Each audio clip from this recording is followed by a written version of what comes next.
of this conference for inviting us to present on our ongoing research into haplogroup J-Z640. I am pleased to be here this morning. As a small aside before I begin, I hope that I'm answering Shalom's clarion call about incorporating more interdisciplinary historians. I am an anthropologist, archaeologist, and currently finishing my MA, which should hopefully be at the end of the year, in Jewish history. So I would like to give a brief overview of the scope of our work so far. Our work began by reviewing more than 130 samples through family tree DNA, predicted to or confirmed to belong to haplogroup J-Z640. Of this cohort, more than 40 so far have been sequenced using next-generation sequencing technologies and analyzed. Additionally, 27 further samples were tested using Sanger sequencing for specific SNPs identified through NGS.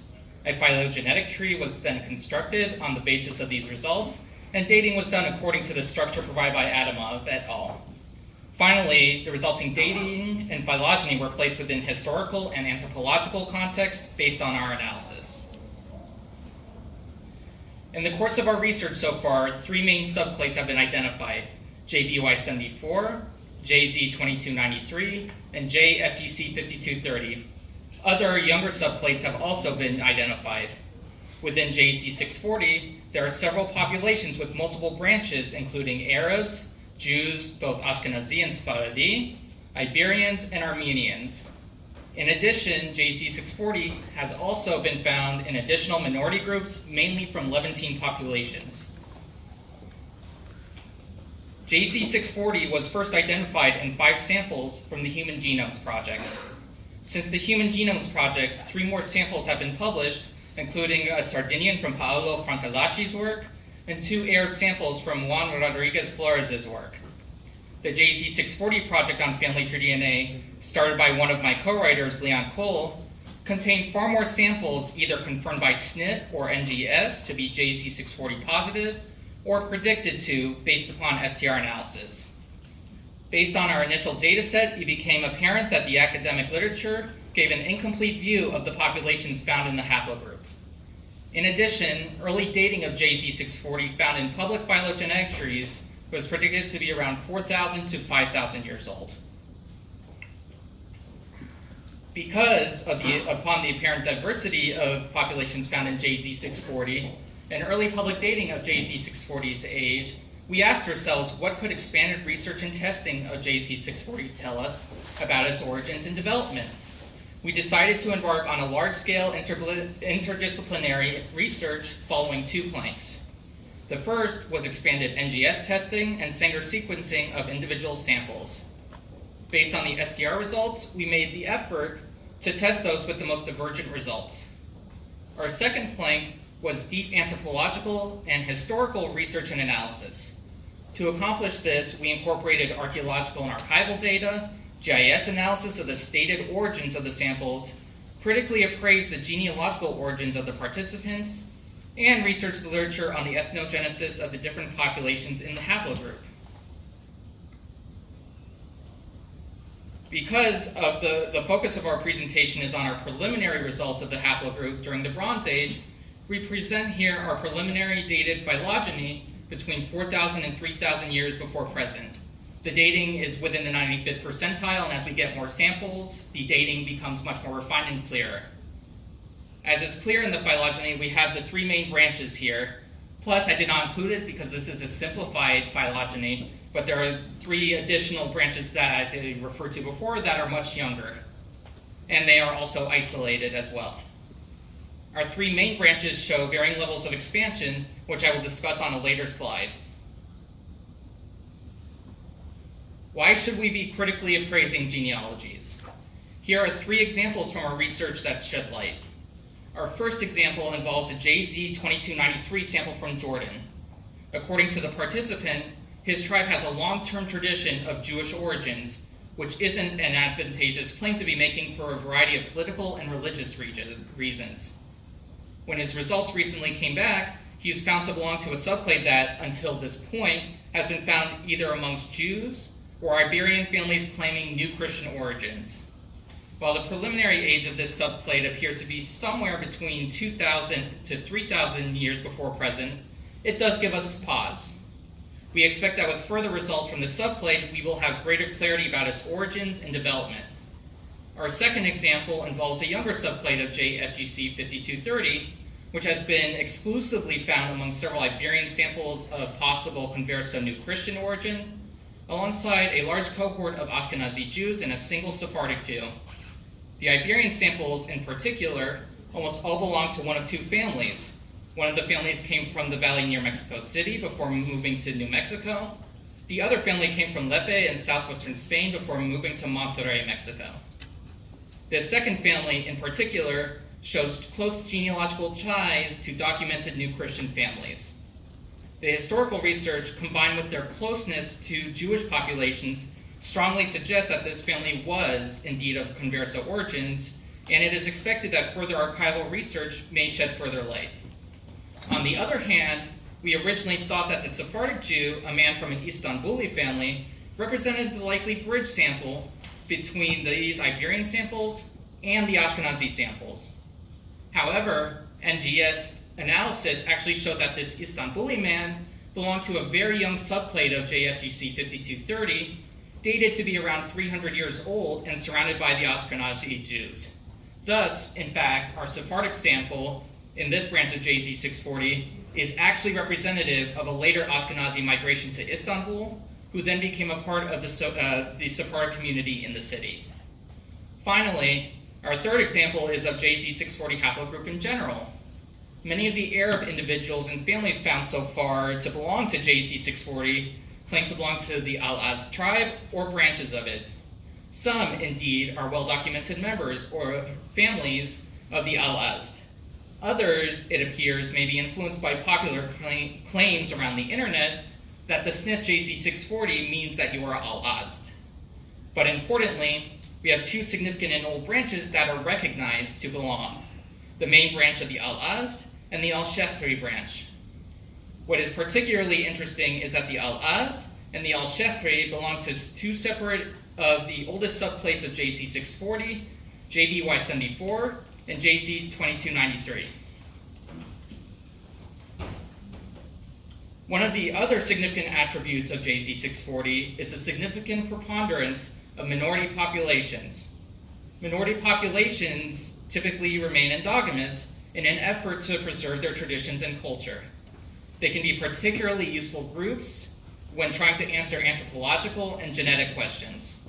In JZ640, we have several examples, some of which include the Iberians, the Armenians, and the origins of JBY74. There is a large amount of Iberians who belong to JZ640. However, SNP and NGS testing so far have shown that the Iberians belong exclusively to Jewish subclades between 2200 and 1000 years old, thus indicating that those branches arrived to Iberia with Jewish migrants. Intriguingly, we do have other preliminary SCR clusters of additional Iberians and Arabs closely together, which with SNP testing may likely show their arrival to the Iberian Peninsula with the Arab conquest. We also have multiple Armenian branches in JZ640. All of the Armenian lineages so far, through SNP testing or NGS analysis, all branch off prior to 3,000 years ago and become isolated. The literature on Armenian ethnogenesis, like Jewish ethnogenesis, is predicted to have occurred during the Iron Age sometime between 2,500 and 3,200 years ago. Finally, in JBY74, almost all of the samples are found in the Arabian Peninsula. However, one of our recent samples belongs to a basal branch of the subclade, a Palestinian Christian man. Because this branch is isolated after JBY74 forms, we argue that it fits with the Levantine origin of the haplogroup before expanding in the Arabian Peninsula, where it has been quite successful. So far, as I described earlier, we have identified 6 subclades of JZ640, 3 of whom are much younger and relatively isolated, and 3 which have shown significant population expansion during the Late Bronze Age, as we can see with the expansion of all the subclades within here during this time period between 4,000 to 3,000 years old. Both JBY74 and JZ2293 in particular show quite significant population expansion, with the development of multiple ancient subclades which have survived until the present.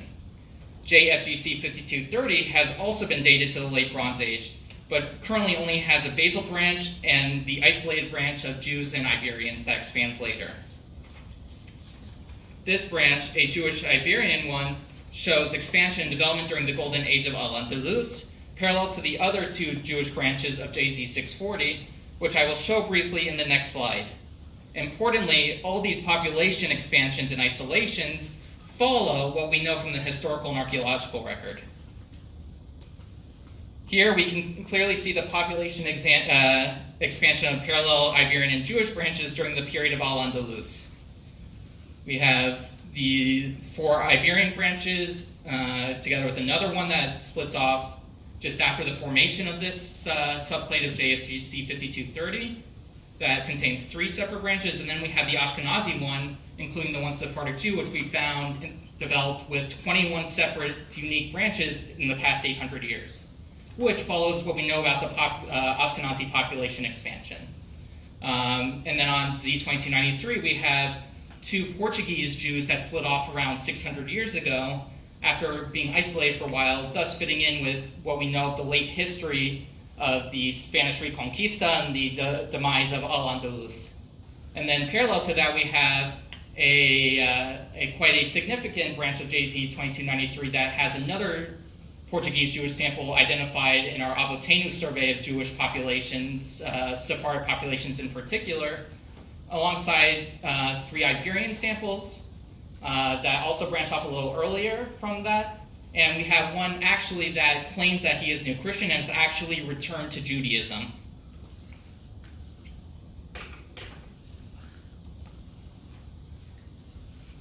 Here thus we arrive to the crux of our preliminary findings so far. JZ640 appears to be a window into the middle to late Levantine Bronze Age. During this period, from the archaeological record, we know this is a period of prosperity and significant expansion of city-states throughout the Levant. The Levant was the crossroads and trade route of multiple ancient empires, including the Assyrians, Mesopotamians, Hittites, and Egyptians. The growth of urban populations in the Levant coincides with the expansion of JZ640 during this period. However, what happens at the end of the Late Bronze Age is perhaps most telling for a Levantine origin of the haplogroup. The Late Bronze Age collapse in the 12th century BCE is marked by the sacking and destruction of multiple city-states, the collapse of the Hittite Empire, and the retreat of the Egyptian Empire. This collapse, long attributed to a mysterious group of sea peoples, has become more complicated as more and more archaeological evidence is unearthed. However, the purpose of this paper is not to present the archaeological arguments, only to comment on how the development of JZ640 appears to mirror the transition from the Middle and Late Bronze Ages to the Iron Age in the Levant. With the end of the Bronze Age, most of the ancient branches of JZ640 differentiate and separate, and tellingly belong to diverse minority populations, several with traditional periods of ethnogenesis during the Iron Age. There are 3 separate subclades of Armenians that developed during this period, 4 separate subclades including or defined by Jewish populations, as well as, intriguingly, our Sardinian lineage. This has been a preliminary look into the results of our ongoing research into haplogroup JZ640. As we push forward on our research, we see the following future directions. First, and as our next panel will discuss in depth, ancient DNA. To date, no ancient sample of JZ640 has been published. If and when a JZ640 positive skeleton is found, it will shed further light on the proposed origin of the haplogroup, as well as refine the dating of our phylogeny. Secondly, we intend to continue expanding NGS testing into new samples. This will expand our phylogeny and provide a fuller picture of the evolution of the haplogroup. It will also allow us to continue retesting our hypothesis. Finally, as a general call, we strongly believe in the necessity of deep and critical anthropological, genealogical, and historical research within population genetics. In the past, population genetics in general hasn't placed enough emphasis on this methodological approach. This, we believe, would be rectified by a bigger emphasis on interdisciplinary research, incorporating anthropologists, archaeologists, and historians who can properly analyze and place the evolution of populations within the proper historical and anthropological context. Genealogies must also be considered, especially within Y-DNA and mitochondrial DNA research. Because these tests examine direct patrilineal and matrilineal lineages, critically examining the genealogies of samples will help shed further light on the historical development of these lineages. Thank you.